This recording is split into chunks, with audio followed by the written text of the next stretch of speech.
ED का red चल रहा है, क्या कहेंगे मनीष जी? सौरभ भारद्वाज जी के घर पर जो ईडी का रेड चल रहा है उसके पीछे केवल एकमात्र कारण है कि कल देश में प्रधानमंत्री जी की डिग्री को लेकर एक बहुत बड़ा खुलासा हो गया। देश के सामने आ गया कि प्रधानमंत्री जी की डिग्री झूठी है। देश के सामने आ गया कि प्रधानमंत्री जी ने डिग्री को लेकर झूठ बोला, भारतीय जनता पार्टी ने प्रधानमंत्री जी की डिग्री को लेकर झूठ बोला। तो अब इस फजीहत से ध्यान कैसे भटकाया जाए? चलो किसी के यहाँ रेड कर देते हैं। ईडी वालों को पूछा जी कोई केस होगा, रेड बताओ किसके यहाँ करनी है। बोले जी अरविंद जी के यहाँ भी हो चुकी, सत्येंद्र जैन के यहाँ भी हो चुकी, मनीष सिसोदिया जी के यहाँ हो चुकी। बोले सौरभ भारद्वाज के केस का क्या हुआ?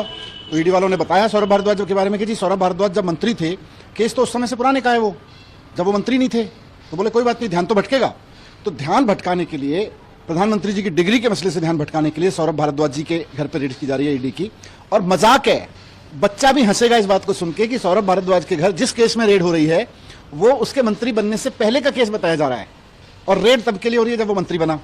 तो हद है यार, कुछ भी कर लेते हैं। मतलब ध्यान भटकाना है, थोड़ा जवाब दे देते हैं, हाँ जी डिग्री के बारे में गलती हो गई हमसे, या डिग्री का सच ये है। यूनिवर्सिटी के लोग आके कह देते डिग्री पे बात नहीं करेंगे, फर्जी केस करेंगे। तो इनकी डिग्री भी फर्जी, इनके केस भी फर्जी। सत्येंद्र जैन का केस जैसे देखा आपने, सारा का सारा केस फर्जी निकला, वैसे ही इनके सारे केस भी फर्जी निकलेंगे और अंत में देखना सब फर्जी निकलेंगे भारतीय जनता पार्टी के लोग। लेकिन ईडी का जैसे जो इतिहास है, जो बताते हैं कि जब भी कार्रवाई होती है तो भ्रष्टाचार के गंभीर मसले को लेकर ईडी का हमेशा दावा रहता है कि हम कार्रवाई करते हैं। ईडी का केवल एक ही मसला रहता है कि भारतीय जनता पार्टी उनको कह दे कि भाई देश का ध्यान भटकाना है। प्रधानमंत्री जी की डिग्री पे जो बहुत फोकस कर रहा है देश, सोशल मीडिया से लेकर मीडिया तक में, इंटरनेशनल मीडिया तक में चर्चा हो रही है कि एक देश का प्रधानमंत्री झूठी डिग्री के मामले में एक्सपोज हो रहा है।